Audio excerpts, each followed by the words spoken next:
asalaamaaleykum mbokk yi teel a ajjuma fukki fan ci jumaadal ula muy weeru rakkaati gàmmu di juróomeelu weer ci atum junni ak ñeenti téeméer ak ñeent fukk ak juróom ci gàddaay yonent bi sallallahu alayhi wa sallam dëppoo ñaar fukki fan ak ñeent ci weeru novembre ci atum ñaari junni ak ñaar fukk ak ñett fukki fan bokkul ci lim yu fàtte lim bu rafet la kon tey ci ajjuma ji rafet na li ñu ci gën a taamu mooy ku ca daloo ñaanuk bis bi yow yàlla na nga nu taaral ci taarum ngëm yàlla na nga nu def nu jub tey jubale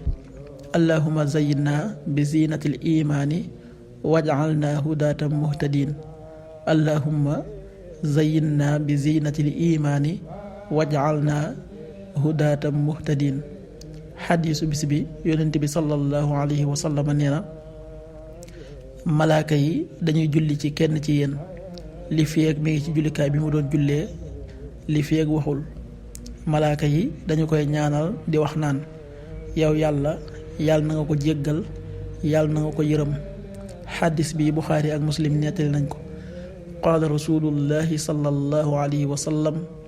al malaikatu tusalli ala ahadikum maa daama fi musallahu alladi salla fii maa lam yuxaddis fii taqul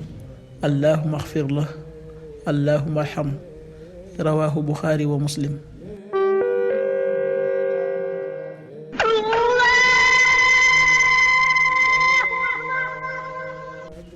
waxtu julli yi suba waxtam dana tàbbi 5h54 juróomi waxtu yu tegal juróom fukki simili ak ñeent tisbaar 13h20 benn waxtu wu tegal ñaar fukki simili takkusaan 16h20 ñeenti waxtu yu tegal ñaar fukki simili timis 18h38 juróom benn waxtu yu tegal fanweeri simili ak juróom ñett gee 19h49 juróom ñaari waxtu yu tegal ñeent fukki simili ak juróom ñeent loolu mooy waxtu julli yi ci Touba ak li ko wër. bu fekkee nekkoo Touba soo ko féetee penku ñaar fukk ak juróom-ñaari kilomètre ju ne wàññil benn simili soo ko féetee sowwu ñaar fukk ak juróom-ñaari kilomètre ju ne yokkal benn simili soo ko féetee gànnaar wala Saalum téeméeri kilomètre ju ne yokkal benn simili jant bi dana fenk 7h06 juróom-ñaari waxtu yu tegal juróom benn simili di so 18h34 juróom benn waxtu yu tegal fanweeri simili ak ñeent yàlla na nu yàlla nangul te nangul leen amin